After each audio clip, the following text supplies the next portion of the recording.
Pada video kali ini, kita akan membahas mengenai materi derivatif.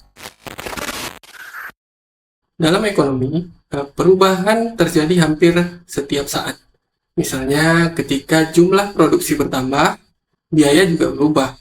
Ketika harga naik, jumlah permintaan akan turun. Ketika output berubah, keuntungan atau profit juga bisa berubah. Nah, derivatif ini membantu kita menjawab pertanyaan seberapa besar perubahan suatu variabel akibat perubahan variabel lainnya, atau seberapa besar perubahan variabel terikat akibat perubahan variabel bebasnya. Kalau kita kembali ke contoh tadi, kita bisa mengetahui seberapa besar perubahan biaya ketika produksi berubah, atau seberapa besar perubahan permintaan ketika harga berubah, atau seberapa besar perubahan keuntungan ketika output berubah. Nah, materi ini adalah bagian penting dalam matematika ekonomi karena derivatif ini membantu kita dalam memahami perubahan. Derivatif sering juga disebut sebagai turunan. Jadi, jika Y adalah fungsi dari X dan terdapat perubahan pada variabel bebas X sebesar delta X, artinya dengan adanya delta X maka akan terjadi perubahan Y sebesar delta Y. Nah, jika ada dua garis seperti ini, apakah dua garis ini punya kemiringan yang sama? Tentu kita sepakat bahwa kemiringan dua garis ini berbeda. Garis yang pertama itu lebih tegak dibandingkan garis kedua. Untuk menunjukkan seberapa berbeda kemiringan dua buah garis ini, ada alat ukur yang kita sebut sebagai gradien. Kalau kita tambahkan garis bantu, sehingga membentuk segitiga siku-siku, maka gradien didefinisikan sebagai perbandingan tinggi dengan alas. Kita bisa sebut delta Y per delta X, atau di buku-buku sering disebut Y2 kurang Y1 dibagi dengan X2 kurang X1. Sebuah garis lurus, gradiennya tentu akan selalu sama. Kemiringannya nggak akan berubah dari ujung ke ujung. Sekarang kita bicara pada suatu kurva. Misalkan kita punya suatu kurva yang tidak linier, yang bukan sebuah garis lurus, kita sebut sebagai fx. Kemiringan atau gradien kurva ini di tiap titik itu berbeda-beda.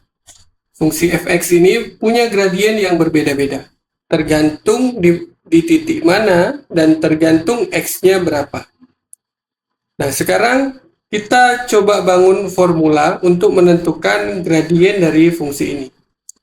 Kita ambil suatu titik acuan x, maka sebelah sini adalah fx, lalu kita geser ke kanan sejauh h, kita punya titik x plus h, maka sebelah sininya adalah fx plus h. Nah, menurut formula gradien yang kita ambil dari persamaan garis tadi, gradien fungsi ini dapat kita rumuskan sebagai delta Y per delta X sama dengan panjang delta Y yaitu fx plus h dikurang fx dibagi dengan delta X-nya yaitu h. Tapi jika kita perhatikan, kemiringan atau gradien yang kita peroleh itu dapat ditunjukkan oleh garis hitam ini. Sedangkan kita bisa lihat jelas bahwa di titik X ini, kemiringan yang lebih sesuai itu adalah garis yang hijau. Maka formula ini ternyata menjadi tidak akurat, karena fungsi fx yang kita punya itu bukan garis lurus. Nah, sehingga untuk mencari nilai gradien yang lebih akurat, maka secara intuitif, delta X-nya jangan terlalu besar. Semakin besar delta X-nya, maka akan semakin besar errornya. Maka akan lebih akurat jika delta X dibuat sekecil mungkin. Delta X di sini adalah H, maka kita limitkan H-nya sekecil mungkin mendekati 0. H itu adalah delta X. Delta X yang dibuat mendekati 0 kita ganti notasinya dengan dy per dx. Ini yang kita sebut sebagai definisi turunan. Dalam prakteknya, turunan dari suatu fungsi fx sering dinotasikan dalam bentuk-bentuk berikut, yaitu f aksen x, atau dy per dx, atau dxy. Jadi, jika ketemu notasi-notasi seperti ini, itu artinya adalah turunan dari fx. Sekarang kita masuk ke contoh. Misalkan kita punya fungsi fx sama dengan 5x kuadrat tambah 3. Kita mau cari turunannya menggunakan definisi turunan yang kita punya. F aksen x didefinisikan sebagai limit h mendekati 0, fx plus h dikurangi fx dibagi h. Nah, perhatikan di sini fx-nya adalah 5x tambah 3, sehingga kalau kita mau cari f aksen x, tinggal kita substitusikan jadinya limit h mendekati 0, yaitu 5 dikali x tambah h kuadrat tambah 3, dikurangi fx, yaitu 5x kuadrat tambah 3 dibagi h. Kita bisa jabarkan dengan ekspansi binomial bahwa x tambah h kuadrat itu adalah x kuadrat tambah 2xh tambah h kuadrat. Lalu dikalikan dengan 5, hasilnya adalah 5x kuadrat tambah 10xh tambah 5h kuadrat tambah 3 kurang 5x kuadrat kurang 3 dibagi dengan h. Lalu kita sederhanakan, 5x dikurang 5x habis, 3 dikurang 3 habis, sehingga nanti diperoleh limit h mendekati 0, 10x tambah 5h. Karena limit h-nya mendekati 0, maka hasilnya adalah 10x. Berarti kita jadi dapat hasil turunan 5x kuadrat tambah 3 itu adalah 10x. Nah, di sini kita lihat mencari turunan dengan definisi turunan itu perlu proses yang cukup panjang. Sekarang kita mau bangun suatu formula yang bisa kita pakai untuk menurunkan suatu fungsi. Misalkan, kalau kita punya x pangkat n, kita mau cari turunannya sesuai definisi turunan, maka f aksen x bisa kita tuliskan sebagai limit h mendekati 0, x tambah h pangkat n dikurang x pangkat n dibagi dengan h. X tambah h pangkat n itu bisa kita jabarkan sebagai berikut dengan ekspansi binomial. Kita bisa rapikan xn dikurang xn habis, lalu kita bagi dengan h semuanya. Kita akan peroleh n kali x pangkat n kurang 1 ditambah seterusnya sampai h pangkat n kurang 1. Karena hanya mendekati 0, maka bersisa tinggal n kali x pangkat n kurang 1. Sampai di sini berarti kita punya suatu formula. Kalau kita punya x pangkat n, maka hasil turunannya adalah n dikali x pangkat n kurang 1. Nah, tadi kan kita punya soal 5x kuadrat tambah 3 yang hasil turunannya adalah 10x. Kalau kita mau coba pakai rumus ini, x pangkat n itu kan kalau diturunkan jadinya n dikali x pangkat n kurang 1. Pangkatnya dikali ke depan lalu dikurangi 1. Sehingga 5x kuadrat itu berarti pangkatnya adalah 2, dikali ke depan berarti 2 dikali 5 dikali x pangkat 2 kurang 1. Nah, 3 adalah suatu konstanta. Konstanta dapat dinyatakan sebagai 3 dikali x pangkat 0. 0-nya kalau dikali ke depan jadinya 0 aja. Sehingga kita dapat hasil turunannya adalah 10x. Sampai di sini kita dapat pahami juga kalau ada suatu konstanta diturunkan pasti sama dengan 0. Nah, sebelum kita lanjut, kita akan coba beberapa contoh sederhana dulu. Misalnya, kita punya fungsi fx sama dengan 5x kuadrat tambah 3x. Turunannya adalah, nah ingat, pangkatnya dikali ke depan dan terus dikurangi 1. Maka, pangkatnya adalah 2 dikali dengan 5 dikali x pangkat 2 kurang 1 ditambah 1 kali 3x pangkat 1 dikurangi 1. Maka diperoleh hasilnya f aksen x itu adalah 10x tambah 3. Nah, terus misalnya kita punya fx itu sama dengan x tambah seper x. Nah, seper x ini bisa kita tulis sebagai x plus x pangkat minus 1. Lalu kita turunkan f aksen x sama dengan 1 dikali 1 x pangkat 1 dikurang 1 tambah minus 1 dikali 1 x pangkat min 1 kurang 1. Maka kita dapat hasilnya adalah 1 dikurang 1x pangkat min 2. Atau bisa kita sederhanakan menjadi 1 kurang 1 per x kuadrat.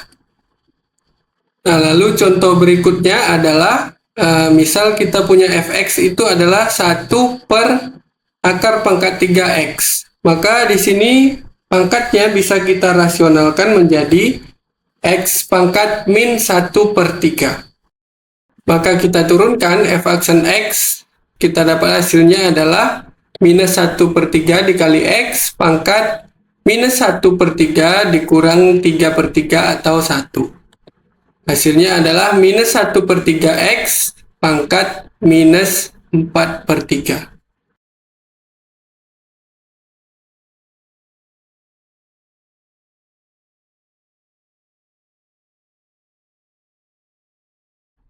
Selanjutnya, dalam konsep derivatif itu dapat dijabarkan beberapa kaidah atau aturan. Yang pertama adalah kaidah fungsi konstan. Nah, kita sudah bahas tadi bahwa suatu konstanta atau fungsi konstan itu turunannya adalah 0. Nah, misalkan y sama dengan 5, maka dapat dinyatakan sebagai y sama dengan 5x pangkat 0. 0-nya dikali ke depan, 0 dikali 5, maka hasilnya 0 saja. Maka y sama dengan 5 itu turunannya adalah 0. Nah, yang kedua adalah kaidah fungsi linier. Turunan dari fungsi linier adalah koefisien dari variabel bebasnya.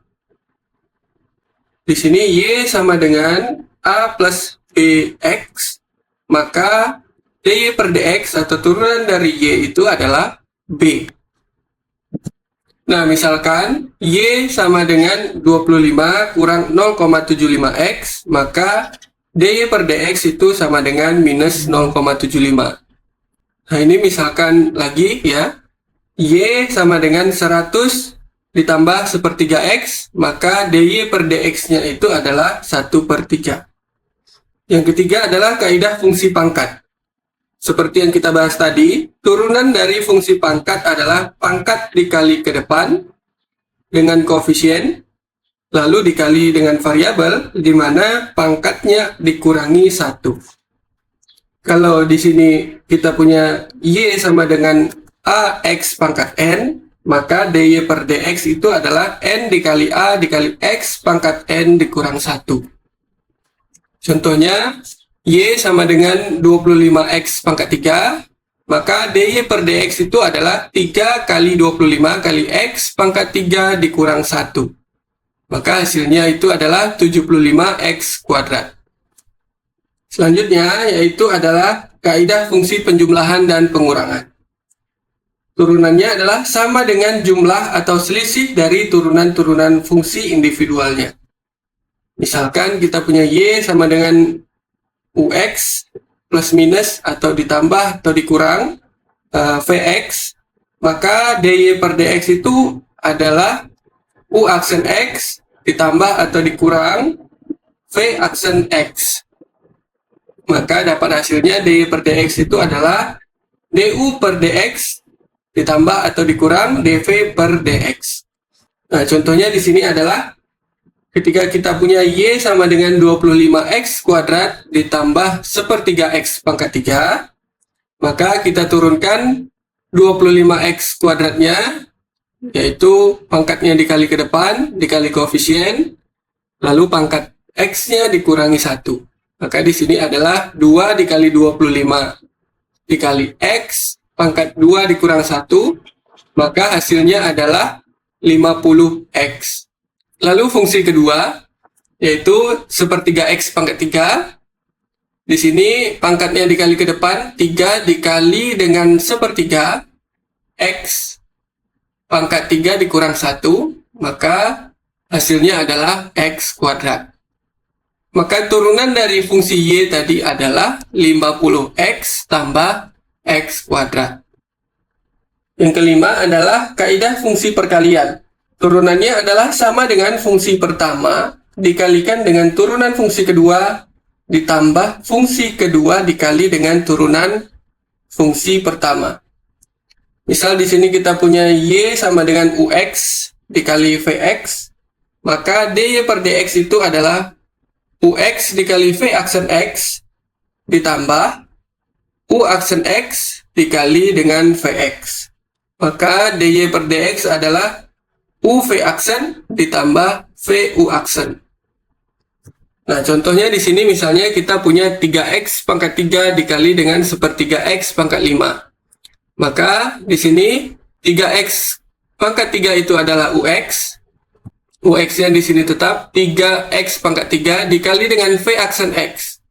Maka 5 per 3 X pangkat 4. Ditambah dengan V, itu tadi sepertiga X pangkat 5 dikali dengan U aksen X. U aksen X itu adalah 9X kuadrat. Nah, di sini kita kalikan, maka kita dapat hasilnya adalah 15 per 3X pangkat 7. Ingat ya, pangkat kalau dikalikan itu, maka pangkatnya ditambah. Kalau ini tadi 3X pangkat 3 dikali dengan 5 per 3X pangkat 4, maka pangkatnya itu 3 ditambah 4, jadi pangkatnya menjadi 7. Jadi di sini kita kalikan 3 dengan 5 per 3, yaitu 15 per 3 dikali X pangkat 7. Ditambah, nah ini juga sama, 9 per 3 X pangkat 7, karena pangkatnya ditambahkan 5 tambah 2, jadinya 7. Maka di sini kita dapat DY per DX itu adalah 5X pangkat 7 ditambah 3X pangkat 7, maka hasilnya adalah 8X pangkat 7. Sekarang kita lanjut ke kaidah yang keenam, yaitu kaidah fungsi pembagian. Nah, turunan fungsi pembagian adalah sama dengan penyebut dikali dengan turunan pembilang dikurangi pembilang dikali dengan turunan penyebut dibagi dengan penyebut yang dikuadratkan. Nah, misalnya di sini Y sama dengan UX dibagi VX, maka hasilnya itu adalah VX dikali U aksen X dikurang UX dikali V aksen X dibagi dengan V kuadrat. Maka DY per DX adalah VU aksen ditambah UV aksen dibagi dengan V kuadrat. Nah, contohnya di sini adalah kita punya Y sama dengan 25X pangkat 3 dibagi dengan 5X tambah 3. Maka DY per DX itu adalah penyebutnya dikali dengan pembilang. Penyebutnya adalah 5X tambah 3 dikali dengan turunan pembilangnya. Pembilangnya adalah 25X pangkat 3, turunannya adalah 75X kuadrat. Dikurangi dengan pembilang, yaitu 25X pangkat 3, dikali turunan dari penyebut. Dikali dengan turunan penyebut, yaitu 5. Lalu dibagi dengan penyebut yang dikuadratkan. Nah, penyebutnya di sini adalah 5X tambah 3, kita kuadratkan. Maka hasilnya adalah 375X pangkat 3, yaitu 5X dikali dengan 75X kuadrat, maka hasilnya adalah 375X pangkat 3, lalu ditambah dengan 3 kali 75X kuadrat, hasilnya adalah 225X kuadrat, dikurang 25X pangkat 3 dikali 5 adalah 125X pangkat 3. Maka hasilnya di sini adalah 250X pangkat 3 ditambah 225X kuadrat dibagi dengan 5X tambah 3 kuadrat. Lalu kita lanjut ke kaidah yang ketujuh, adalah kaidah fungsi berantai atau turunan fungsi dari fungsi. Nah, misalnya kita di sini punya Y sama dengan fungsi dari U, di mana U itu adalah merupakan fungsi dari X, maka turunannya adalah sama dengan turunan fungsi pertama berkenaan dengan U, dikalikan dengan turunan fungsi kedua berkenaan dengan X. Maka Y sama dengan fungsi dari U, di mana U adalah fungsi dari X, dy per dx-nya itu adalah dy per du, dikali dengan du per dx. Nah, contohnya di sini adalah, misalnya kita punya Y sama dengan 4U pangkat 3, di mana U adalah 3X kuadrat tambah 5. Maka dy per dx adalah turunan dari fungsi U tadi adalah 4U pangkat 3, 3-nya dikali ke depan, dikali dengan 4U pangkat 3 dikurang 1, dikali dengan turunan fungsi X, yaitu 3X kuadrat tambah 5, turunannya adalah pangkatnya dikali ke depan, 2, dikali dengan 3X pangkat 2 dikurang 1. Maka hasilnya di sini kita dapatkan adalah 12U kuadrat dikali 6X. Lalu kita substitusikan U-nya. Di sini adalah 12U kuadrat dikali 6X, maka U-nya kita masukkan adalah 3X kuadrat tambah 5 yang dikuadratkan, dikali dengan 6X. 3X kuadrat tambah 5 kuadrat itu kita lakukan ekspansi binomial, maka kita dapat hasilnya 9X pangkat 4 ditambah dengan 30X kuadrat ditambah dengan 25. Lalu kita kalikan dengan 12, maka 12 kali 9X pangkat 4 itu adalah hasilnya 108X pangkat 4. 30X kuadrat dikali 12 itu hasilnya adalah 360X kuadrat, dan 25 dikali 12 itu hasilnya adalah 300. Lalu kita kalikan lagi dengan 6X. 108X pangkat 4 dikali 6X itu adalah 648X pangkat 5, ditambah 360X kuadrat itu dikali 6X adalah 2160X pangkat 3, dan 300 dikali 6X itu adalah 1800X. Maka hasilnya adalah 648X pangkat 5 ditambah 2160X pangkat 3 ditambah 1800X. Lalu sekarang kita masuk ke derivatif jenjang yang lebih tinggi. Derivatif pertama dari fungsi Y itu ditulis dengan Y aksen atau dy per dx, yang menunjukkan laju perubahan fungsi asal. Nah, jika derivatif pertama itu diturunkan lagi, maka diperoleh derivatif kedua, yang ditulis dengan Y 2 aksen atau D pangkat 2Y per dx kuadrat, yang menunjukkan laju perubahan dari derivatif pertama. Nah, jika diturunkan lagi, maka diperoleh derivatif ketiga, yang ditulis dengan Y 3 aksen atau D pangkat 3Y per dx pangkat 3, dan seterusnya. Nah, jika diturunkan lagi, maka derivatif keempat ditulis Y 4 aksen atau D pangkat 4Y per dx pangkat 4. Nah, ini contohnya. Misalnya kita punya X pangkat 4 ditambah 3X pangkat 3 dikurang 5X kuadrat tambah 7X dikurang 9. Turunan pertama itu adalah X pangkat 4 itu pangkatnya dikali ke depan, jadi 4X. Pangkatnya dikurangi 1, maka jadi 4X pangkat 3. Ditambah dengan 3X kuadrat itu turunannya adalah 3 kali 3, jadi 9. X pangkatnya dikurangi 1, maka jadi pangkat 2 atau kuadrat. Nah, lalu dikurang 5X kuadrat, itu turunannya adalah 10X, dan ditambah 7X itu turunannya adalah 7. Lalu kita turunkan lagi ke turunan kedua, yaitu Y 2 aksen. Kita dapat di sini adalah 12X kuadrat ditambah dengan 18X dikurangi dengan 10. Nah, turunan fungsi pertama tadi kita turunkan lagi, maka di sini 4x pangkat 3, pangkatnya dikali ke depan, 3 kali 4 dapatnya 12, dikali x, pangkatnya 3 dikurang 1 berarti pangkat 2 atau kuadrat. Nah, ditambah di sini 9x kuadrat turunannya adalah pangkat 2 dikali ke depan, maka dapatnya 2 dikali 9, hasilnya adalah 18, x pangkat 1 dikurang 10. Nah, di sini 10x, artinya 10x pangkat 1, pangkatnya dikali ke depan ya 10 aja. X-nya pangkat 0, maka tidak ditulis.